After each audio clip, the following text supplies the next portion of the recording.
नमस्कार दोस्तों इन दिनों चुनावी मुद्रा में हैं हम सब लोग।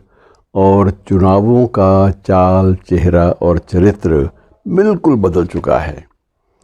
पुरानी बातें सारी की सारी आज अविश्वसनीय लगती हैं और लगता यह है कि ये वो जो जिन कहानियों का जिक्र होता है, किस्से कहानियों का जिनका जिक्र मैं आपसे बांटने भी जा रहा हूँ, ये पता नहीं किस लोक की कहानियाँ हैं, किसी परिलोक की हैं।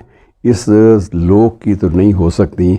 और अभी हाल ही में चुनावों के संदर्भ में ही इलेक्टोरल बॉन्ड, चुनावी बॉन्ड का जो एक लंबा चौड़ा किस्सा चला, विवाद चला, वो भी हमारे कानों में बज रहा है और वो भी रोंगटे खड़े कर देता है कई बार कि हम एक ऐसे परिवेश में जी रहे हैं या ऐसे परिवेश में लोकतांत्रिक अधिकारों की रक्षा करने का प्रयास कर रहे हैं जिसमें ये सब चलता है। तो ये चित्र जो हैं ये मित्रों बहुत कई बार हताश भी करते हैं, लेकिन उसके बावजूद लगता यह है कि अगर ये चीज़ें हैं, इनका विरोध हो रहा है, इनकी आलोचना हो रही, तो यही लोकतंत्र है कि जहाँ संवाद की कमी ना हो वो लोकतंत्र है। और बाकायदा इकबाल ने भी इसका जिक्र किया है कि जमहूरियत एक तर्ज़ हुकूमत है कि जिसमें जमहूरियत एक तर्ज़ हुकूमत है कि जिसमें बंदों को गिना करते हैं, टोला नहीं करते। शब्द तोला नहीं है, कई लोगों ने तोला इस्तेमाल किया है, टोला नहीं करते। अर्थात आदमियों को टटोलने का प्रयास ना करो भाई, गिन लो। ये गिनती का जो प्रश्न है, इसी पर ये सारी बात सीमित रखो।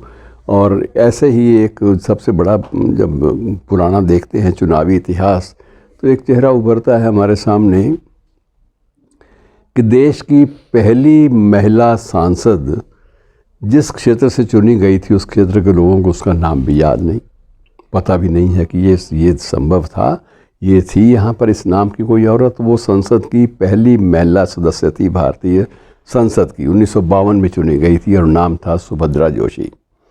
और सुभद्रा जोशी उस निर्वाचन क्षेत्र से चुनी गई थी मित्रों, जो निर्वाचन क्षेत्र आज करनाल संसदीय क्षेत्र कहलाता है। चर्चा में भी है क्योंकि पूर्व मुख्यमंत्री जो है यहीं से चुनाव लड़ रहे हैं। और चर्चा में अपने अपने कारणों से, अनेक अन्य कारण भी हैं जिनके कारण चर्चा में है ये क्षेत्र। और जिस चुनावों की मैं चर्चा आपके साथ बांट रहा हूँ, साझा कर रहा हूँ मित्रों, वो चुनाव बड़े अद्भुत थे उन दिनों में। क्योंकि सुभद्रा जी से मुझे मिलने का अवसर 2 दशक पूर्व ही मिल पाया था, तब वो बीमार भी थी, तो उनसे मैं मिला भी। तो उन्होंने बताया कि 52 में जब चुनाव हुआ तो उस वक्त मैं भी अपनी ओर से कांग्रेस पार्टी के टिकट के लिए आवेदन दे आई और मेरा चयन हो गया। क्योंकि मैं मूल रूप से, मुझसे एक प्रश्न पूछा गया कि तुम्हारा इस पंजाब के साथ, क्योंकि तब ये हरियाणा का नहीं बना था, हरियाणा की स्थापना नहीं हुई, तब समूचा पंजाब था। और करनाल संसदीय क्षेत्र करनाल से लेकर शिमला तक चलता जाता था। इतना लंबा चौड़ा क्षेत्र ये था जिसको किसी भी चुनावी अभियान के अंतर्गत उसको पार कर पाना ही बड़ा मुश्किल हो जाता था कि कैसे पहुंचेंगे एक कोने से दूसरे कोने तक। बहरहाल विकास का पहला चरण था, लोकतंत्र के विकास का भी और देश के नवनिर्माण का भी। और उस वक्त ये स्थिति आ गई कि इन्हें कहती मुझे टिकट मिल गया इस क्षेत्र से लड़ने के लिए। कांग्रेस पार्टी ने अपना प्रत्याशी घोषित कर दिया मुझे, और मेरे सामने उस वक्त किसी भी कैंडिडेट को, प्रत्याशी को, पार्टी मुख्यालय की ओर से 2000 रुपये दिया करते थे और एक जीप। इसके अलावा और कोई संसाधन दिया ही नहीं करते थे। और बड़ी मुश्किल से मुझे लगा कि 2000 रुपये तो मेरे सिर्फ तेल का खर्च भी नहीं है कि मैं उन दिनों पेट्रोल भी कहीं से भी भराऊंगी, तो एक क्षेत्र से दूसरे क्षेत्र तक पहुंचने के लिए तो पेट्रोल खर्च हो जाएगा, लेकिन वापसी लौटने के लिए कहाँ से लाऊंगी। बहरहाल वो दिन ऐसे थे, श्रद्धालु भी साथ जुड़ जाते थे, तो समर्थक भी, किसी ने तेल भरवा दिया, किसी ने खाने का सामान जुटा दिया। तो इस तरह से अभियान चला करते थे तीव्र गति से। और कहते जब ये सब कुछ हो गया तो उसके बाद मैंने महसूस किया जीतने के बाद कि मेरे पास तो अभी 360 रुपये करीब बच गए हैं 2000 में से। तो उन दिनों लोग ऐसे झूठ भी नहीं बोला करते थे, 300 कहती हो 300, जो भी मेरे पास 300 65 रुपये या 360 रुपये जो भी बचे मैंने पार्टी मुख्यालय में जमा करा दिए कि मुझसे तो खर्च ही नहीं हुए। और मुझे क्या पता था कि मेरे से बड़े आदर्शवादी वहाँ पर श्रीमान जी बैठे हैं, लाल बहादुर शास्त्री जी।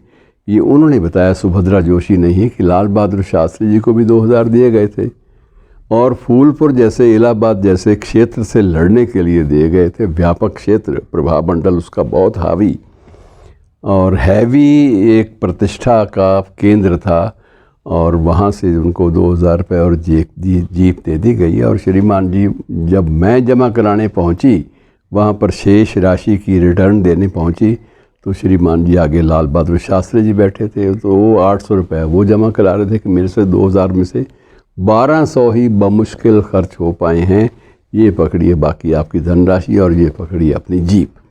तो ये जो चीज़ें हैं मित्रों, ये अब नहीं होती। अब ये चीज़ें दिखाई नहीं देंगी आपको, ना ऐसे नायक मिलेंगे, ना ऐसे आइकॉनिक शख्सियतें कभी चुनाव लड़ने का साहस भी जुटा पाएंगी, ये संभव ही नहीं है। तब उन्होंने बताया था एक बार और कि उन दिनों के कुछ समय के बाद के कामराज जैसे भी कांग्रेस पार्टी के अध्यक्ष बने, और ऐसे अध्यक्ष जिन्होंने सारी पार्टी का संचालन कर दिया बिना हिंदी जाने और बिना अंग्रेज़ी जाने। अपनी मातृभाषा से बाहर वो जाते नहीं थे, तमिल ही बोलते थे और अकेले रहते थे, और अकेले रहते हुए भी सुबह भी और शाम को भी अपनी इडली, अपना डोसा बनाकर ही पेट भर लिया करते थे, कभी बाहर का खाते नहीं थे। और उन्होंने ऐसी ऐसी ख़तरनाक योजनाएं अपने काल में चलाई जिनसे सारे जो सिंडिकेटी नेता होते थे कांग्रेस के, बड़े दुर्दम्य शख्सियतें, वो भय खाती थी कि ये आदमी, क्योंकि आदमी का जो ईमानदार ज़्यादा होना है ना, कई बार वो आशंका और ख़तरे से भरा होता है कि ये आदमी इतना ईमानदार है, इससे डरना चाहिए, क्योंकि ये आदमी में नैतिक बल जो है वो इतना ज़्यादा भरा हुआ है कि ये किसी का भी भला अनुचित तरीके से नहीं होने देगा। शुक्रिया दोस्तों।